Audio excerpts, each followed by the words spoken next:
বন্ধু আজকে সকালবেলা আমি ইউনিক কাজ করলাম, চলো তোমাদের বলছি। বন্ধু আজকে আমাকে কাজটা করতে হবে কলা গাছের, দেখতে পাচ্ছ কলা গাছের এই মচকাটা আমাকে কাটতে হবে। আর দেখো কেটেও ফেলেছি। তো তোমরা হয়তো বলবে এই মচকা দিয়ে কি করব?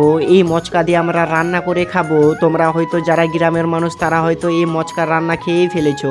এই বন্ধু এই কলা গাছের মচকার রান্না খেয়েছো, কারণ দেখতে পাচ্ছ আমাদের গাছের মধ্যে অনেক কলা ধরেছে কিন্তু মচকা নেই। এখানে একটা নতুন আবারও কলার মচকা হয়েছে, গাছে একটাই ছিল, তাই জন্য এটা নিয়ে এখন ঘরের মধ্যে চলে যাব। আর এটাকে রেখে দিয়ে আমাকে যেতে হচ্ছে এখন ধানের জমিগুলো দেখতে, কারণ ধান গেড়ে এসে তো জমিতে যাওয়াই হয়নি। ধানের জমিতে এলে কাদু না খিঁচলে সেটাকে জমি দেখা হলো। দেখতে পাচ্ছ এই কাদা মাটি দিয়ে এই ছোট্ট আলটা দিয়ে আমাকে যেতে হচ্ছে, আর ধ্যান দিয়ে না গেলে কিন্তু আমি এই জলের মধ্যে পড়ে যেতে পারি। তো এই ছোট আল দিয়ে চলে আসে আমাদের জমিতে, আর জমিতে দেখো একটু একটু জল আছে, আর জমিটাও কিভাবে শুকিয়ে গেছে। ভিডিওটি তোমাদের কেমন লেগেছে অবশ্যই শেয়ার করো, লাইক করো প্লিজ।